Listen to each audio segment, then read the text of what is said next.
अस्सलाम वालेकुम नाजरीन। अर्तगल गाजी सीज़न 3 की एपिसोड 30 में आपको दिखाया जाएगा। इस एपिसोड में हलीमा सुल्तान असलहान को घूर घूर कर देख रही थी। असलहान बुरा मान जाती है और हलीमा सुल्तान का बाजू पकड़ कर कहती है, बहुत हो गया हलीमा खातून, आप मुझे लगातार इस तरह क्यों देख रही हो। हलीमा उसका हाथ झटक देती है। असलहान कहती है, अगर मैंने कुछ गलत किया है तो मुझे बता दो, फिर मैं तुमसे माफ़ी मांग लूंगी। हलीमा कहती है, माफ़ी के काबिल होने के लिए एक औरत का नेक होना जरूरी है, तुम अपने काम से काम रखो। असलहान फिर उसका हाथ पकड़ लेती और कहती है, क्या तुमने मुझे धोखेबाज औरत कहा है। हलीमा कहती है, मुझसे और मेरे शोर से दूर रहो, बस मैं यही चाहती हूँ। मैं तुम्हारे बाबा की नीयत जानती हूँ और ये भी जानती हूँ कि तुम जैसी औरत से क्या उम्मीद ली जा सकती है। असलहान कहती है, क्या मतलब है तुम्हारा, मैं किस तरह की औरत हूँ। हलीमा कहती है, तुम एक जलील औरत हो, तुमने हमारे घर में जो घुसकर किया वो मैं सब जानती हूँ। ये सुनकर असलहान सख्त गुस्से में आ जाती है और हलीमा पर हाथ उठाने की कोशिश करती है,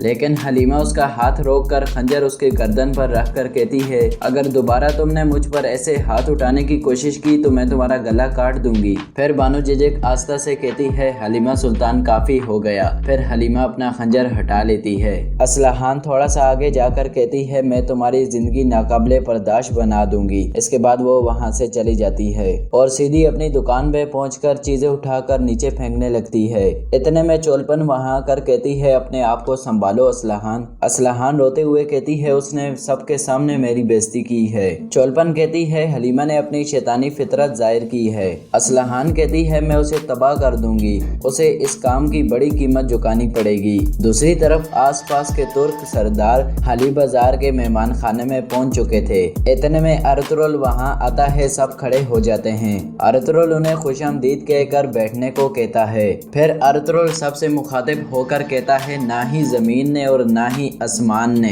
बल्कि ये मेरे खुदा ने मुमकिन किया है। इस मुलाकात में हम आपस में एताद को मजबूत करने पर बात करेंगे।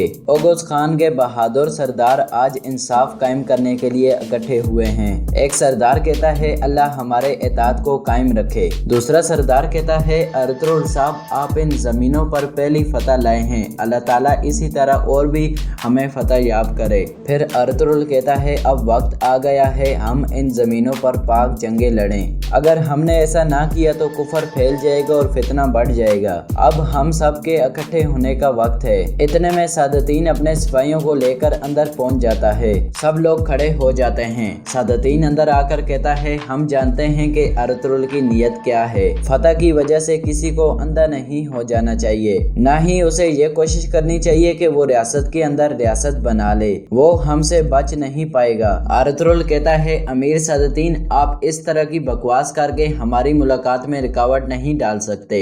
सादतीन कहता है, ये कहने वाले तुम कौन होते हो अर्तुगरुल, तुम्हें पता है मैं यहाँ क्यों आया था? मैं सुल्तान का ये फरमान लेकर तुम्हारे पास आया था, हाली बाजार को फतह करने की वजह से। मैं अपने घोड़े को दौड़ा कर लाया था ताकि तुम्हें जल्द से जल्द अच्छी खबर दे सकूं। देखो मुझे क्या मिला। अर्तुगरुल दूसरे कबीलों के सरदारों को मिलाकर हुक्मरानी के पीछे पड़ा है। तुमने अपनी हद अबूर की है अर्तुगरुल, ऐसा करने की जुर्रत तुम्हें कैसे हुई? अर्तुगरुल आगे से कोई जवाब नहीं देता। फिर सादतीन कहता है, ये फरमान सिर्फ हकदार को देना चाहिए। जो रियासत के अंदर रियासत बनाने की कोशिश कर रहे वो सिर्फ सजा का हकदार है। फिर सादतीन दूसरे सरदारों से मुखातिब होकर कहता है, तुम लोगों ने इस मुलाकात में शिरकत क्यों की जब जंदार साहब इसमें शामिल नहीं हुए? तुम लोगों ने रियासत के साथ गद्दारी की है, शर्म आनी चाहिए तुम लोगों को। फिर अर्तुगरुल बोल पड़ता है और सादतीन के पास जाकर कहता है, मैं सुलेमान शाह का बेटा अर्तुगरुल हूँ। जैसा कि हमें अपने मजहब ने हुक्म दिया है, मैं अपने सरदार की तरफ पीठ नहीं करूँगा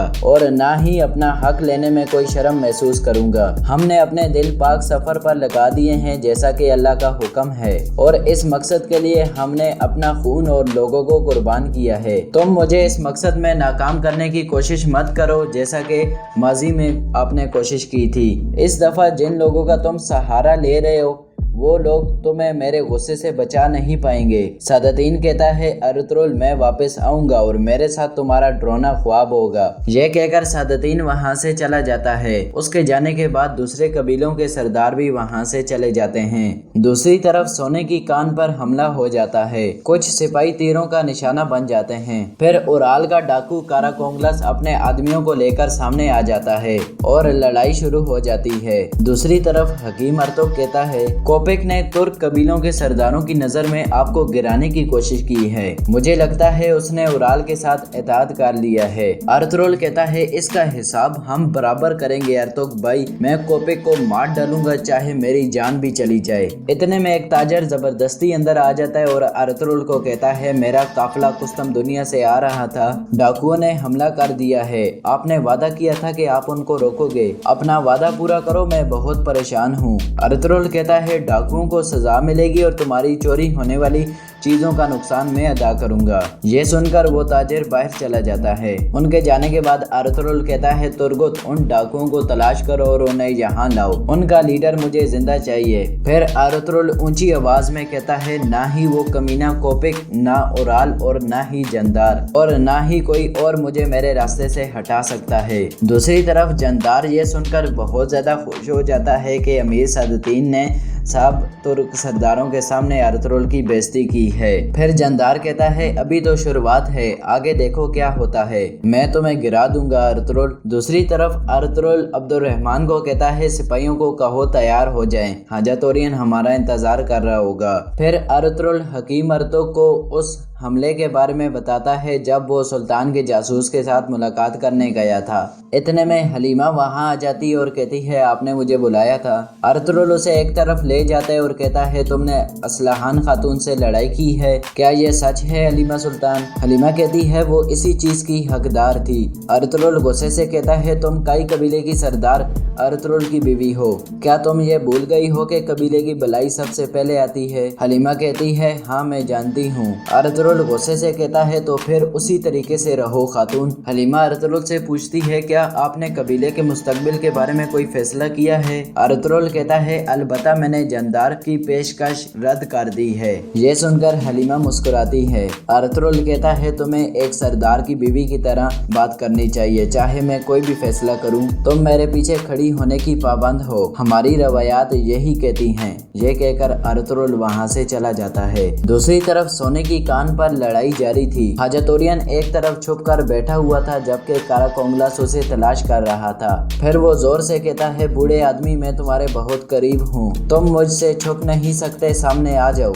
ये सुनकर हाजातोरियन उठकर भागने लगता है। डाकू भी उसे देख लेता है और उसके पीछे भागने लगता है। ये सूरत हाल देखकर सामसा का ध्यान उस तरफ हो जाता है। इतने में एक आदमी उसे जख्मी करके नीचे गिरा देता है। फिर वो आदमी उसे जान से मारने ही वाला था, पीछे से गुनगुत अपना खंजर फेंककर उस आदमी को मार देता है। इतने में काराकोंगलस के सारे आदमी मारे जाते हैं। गुनगुत भागकर सामसा के पास जाता है। इस दौरान बातुआन भी छुपकर ये सब कुछ देख रहा था और मुस्कुरा रहा था। दूसरी तरफ अर्तुरुल अपने कुछ सिपाहियों के साथ हाजातोरियन की तरफ जा रहा था, जबकि इस दौरान हाजातोरियन भाग रहा था और काराकोंगलस उसके पीछे लगा हुआ था। एक जगह पहुंचकर हाजातोरियन नीचे गिर जाता है और काराकोंगलस उसे पकड़ लेता है। काराकोंगलस कहता है तुम सोना निकालने के माहिर हो लेकिन मैं शिकार का माहिर हूँ, आज तुम मेरा शिकार हो। दूसरी तरफ अर्तुरुल सोने की कान पर पहुंचता है। अपने आदमियों को इस हालत में देखकर परेशान हो जाता है। गुनगुत कहता है सरदार डाकुओं ने हमला किया था। सामसा कहता है हाजातोरियन उस्ताद को बचा ले। अर्तुरुल फौरन खड़ा हो जाता है। बामसी और तुआन को कहता है हाजातोरियन को तलाश करो। फिर खुद भी एक तरफ चल पड़ता है। फिर डाकू हाजातोरियन की गर्दन पर तलवार रखकर कहता है वो सोना तुम्हें नहीं बचा सका, अब तुम्हें कौन बचाएगा? इतने में पीछे से अर्तुरुल कहता है सुलेमान शाह का बेटा अर्तुरुल। वो डाकू पीछे मुड़कर देखता है। अर्तुरुल तीर चला देता है जो कि उसकी गर्दन के आरो पार हो जाता है और वो उधर ही गिर कर मर जाता है। इसके बाद कारा जैसर के गवर्नर के महल का मंजर सामने आता है। अंदर गवर्नर का कमांडर वसूलियत कुछ नक्शे देखने में मसरूफ था। गवर्नर कहता है ये हमारी खुशकिस्मती है कि अब हाली बाजार सलेबियों के हाथ में नहीं रहा, लेकिन क्या अर्तुगरुल उनसे भी बड़ा खतरा तो नहीं है हमारे लिए। वसूलियत कहता है सलेबियों को हराना एक बड़ा काम था, लेकिन अर्तुगरुल एक छोटा शिकार है। गवर्नर पूछता है कैसे। वसूलियत कहता है तुर्कों की सबसे बड़ी कमजोरी ये है वो एक दूसरे से हसद करते हैं। अर्तुगरुल ने हाली बाजार फतह किया है जिससे आसपास के तुर्क कबीले बेचैन हो गए हैं और हमारा दामाद उराल उनमें से एक है। यह सुनकर गवर्नर मुस्कुराता है और कहता है उसका नाम मत लो, वो एक अच्छा जंगजू नहीं है। वसूलियत कहता है उराल हमारा सबसे बड़ा हथियार है, उसने सदतीन कोपिक के साथ भी एतराज किया हुआ है। गवर्नर पूछता है तुम्हारा मंसूबा क्या है। वसूलियत कहता है हम सिर्फ अर्तुगरुल नहीं बल्कि सब तुर्कों को तबाह कर देंगे, हम उनसे अपनी जमीनें वापस ले लेंगे। सुल्तान अलाउद्दीन एक तरफ मंगोलों से लड़ने में मसरूफ है और दूसरी तरफ वो इस इलाके में जंग नहीं लड़ना चाहेगा, इसीलिए अब हम जंग छेड़ेंगे। गवर्नर पूछता है हम कैसे जंग छेड़ेंगे। वसूलियत कहता है हम तुर्क कबीलों को एक दूसरे के खिलाफ लड़ा देंगे, फिर वो हमसे मदद मांगेंगे लेकिन हम उनको जमीन में दफन कर देंगे। गवर्नर खुश होकर उसका माथा चूमता है और कहता है मैं बूढ़ा आदमी इन दुखों में नहीं मरना चाहता, तुम तुर्कों को तबाह कर दो। दूसरी तरफ हकीम अर्तुगरुल कहता है क्या हमें सोने की कान पर काम जारी रखना चाहिए। अर्तुगरुल कहता है नहीं, कुछ वक्त के लिए हमें ये काम रोकना होगा, दुश्मन बेचैन है, वो बाजार और सोने की कान लेने के लिए कुछ भी करेगा। हकीम पूछता है सरदार क्या आपको उराल पर शक है। अर्तुगरुल कहता है लाजमी उसी ने हमारे आदमियों की जासूसी करके सोने की कान का पता लगवाया होगा। बाहर डाकुओं के सरबराह काराकोंगलस की लाश को एक जगह पर लटका दिया जाता है। फिर तुर्गुत स्टेज पर खड़ा होकर कहता है आप सबको पता होना चाहिए कि बाजार पर इस्लाम की हुकूमत है। काराकोंगलस के साथ वही हुआ है जिसका ये इक़्तिदार था, इसने ताजरों के काफिलों पर हमला करके उनके माल को लूटा था। ये सुनकर सब लोग खुश हो जाते हैं। दूसरी तरफ अर्तुगरुल कहता है तुर्क कबीलों में हुक्मरानी का मसला है, लेकिन एक और भी मसला है जो कारा जैसर का गवर्नर है। इतने में दुआन इजाजत लेकर अंदर आता है और कहता है आपने मुझे बुलाया था सरदार। अर्तुगरुल कहता है तुम कारा जैसर में रहकर आए हो दुआन, और तुम उन्हें अच्छी तरह से जानते हो। हाली बाजार की फतह के बाद वो खामोश हो गए हैं, तुम्हारा क्या ख्याल है। दुआन कहता है ये अच्छी अलामत नहीं है सरदार, मैं गवर्नर और उसके बदज़िमात वसूलियत को अच्छी तरह से जानता हूँ, उनकी खामोशी एक खतरनाक अलामत है। हकीम अर्तुगरुल कहता है इसका मतलब है वो आंखें दिखाने से पहले कुछ वक्त ले रहे हैं। अर्तुगरुल कहता है हम उनको तोड़ देंगे, जब तक हम कारा जैसर को फतह नहीं कर लेते हम हर जरूरी एहतियाती तदाबीर लेंगे। और यहाँ इस एपिसोड का इख्तिताम हो जाता है। अगले एपिसोड देखने के लिए हमारे यूट्यूब चैनल RFM TV को सब्सक्राइब करें, हमारी वीडियो को लाइक करें, कमेंट करके बताएं आज का एपिसोड आपको कैसा लगा। इंशाल्लाह मिलता हूँ अगले एपिसोड में, तब तक अल्लाह हाफिज़।